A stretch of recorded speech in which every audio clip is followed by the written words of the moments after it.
This is a mechanical review where we critique games, worlds, and story mechanics. Welcome to episode 1 of what I hope becomes a longer series.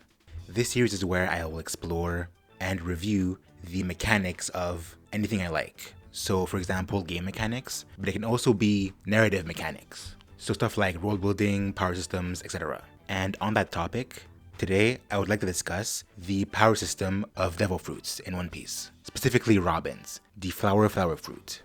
The flower fruit is a paramecia type, and it is very unique in One Piece, even among other paramecias. So the power essentially allows Robin to grow her own body parts wherever she wants. So she can grow eyes on walls, she can grow hands on faces, stuff like that. Here are a few caveats I noticed.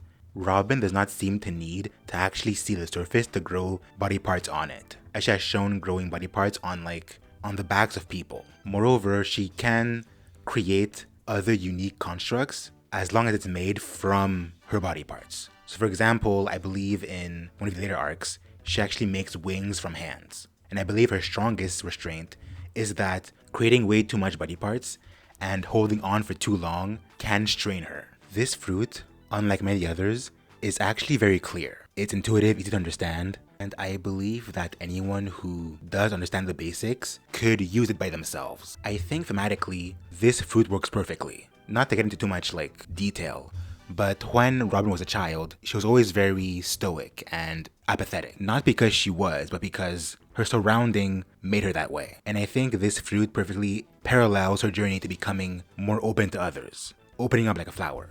I won't say that with utmost certainty that was the intent. I do notice how at the beginning, when she was more standoffish, she used her powers for more dangerous methods, like assassination, neck snapping, stuff like that. However, when she became far more open to the Straw Hats, moving forward, she actually started to use her powers more creatively, like making wings and clones, stuff like that. I do know that many others parallel this journey, but I do believe that for her, especially after everything she's been through, this fruit is perfect. And now, we get to the fun part. Applications. Even though this fruit is very basic, the ways in which it can be applied are almost infinite. The way she does utilize it now is okay, but it could be much, much more. For instance, when it comes to defense, she could create barriers and shields by creating bones to protect her and her allies. When it comes to attack, her options are very numerous. She has shown in the past to essentially break people's necks, which is good, but we could do better. What she could do instead is enhance her own body parts, such as creating brand new muscle fibers.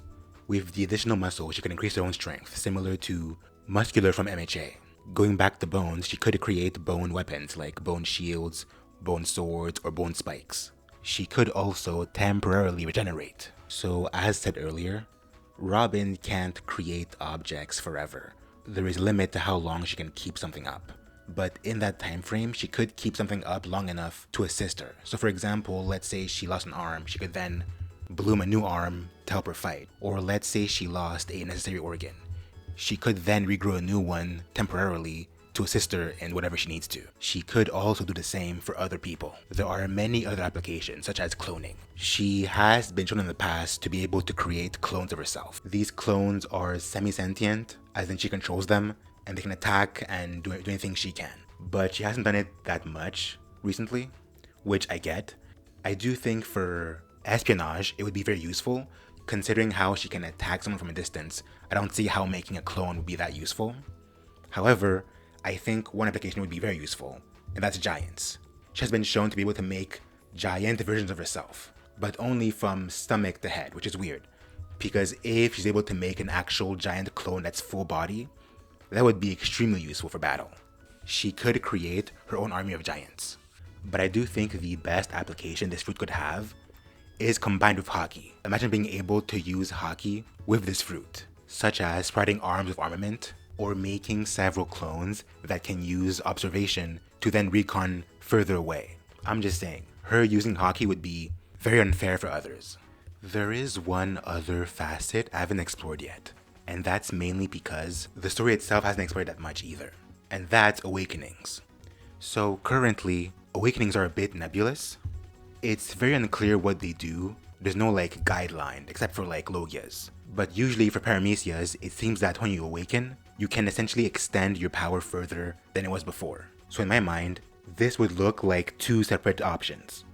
The first is blooming other people's bodies. So she can essentially recreate other people's arms or head or body or whatever. Now this would be very dangerous because let's say she copies another Devil user like Luffy, she could then control a body part of his with his power, essentially controlling a second Devil Fruit. From there, I imagine she could create new clones that mix and match other people's powers, like mixing someone's arm with someone else's leg, or making someone's head with someone else's torso, to then create a Frankenstein-esque monster which holds the best part of every several individual, a clone or a giant that could possess several different Devil Fruits at once. The second option I see is blooming other inanimate objects. So from here, she could bloom weapons or buildings or anything that's not living. So she could create infinite guns or infinite swords. She could bloom different like houses or walls for protection. This means she could create constructs, kind of like a Green Lantern, but not really. She could again mix and match different things to create a castle or armor or what have you. If she holds, for example, Sea Stone, she could make more to trap another Devil Fruit user. I think those are the two main ways I see this fruit being awakened, but it could be others. If you can think of others, let me know. But that is pretty much it. I think for my final verdict, this fruit from a technical and thematic level is really good. I like it a lot. And on a mechanical level, compared to other fruits, I would say that this one is really good. For that reason, an 8 out of 10. But let me know what you think in the comments. See you next time. Peace.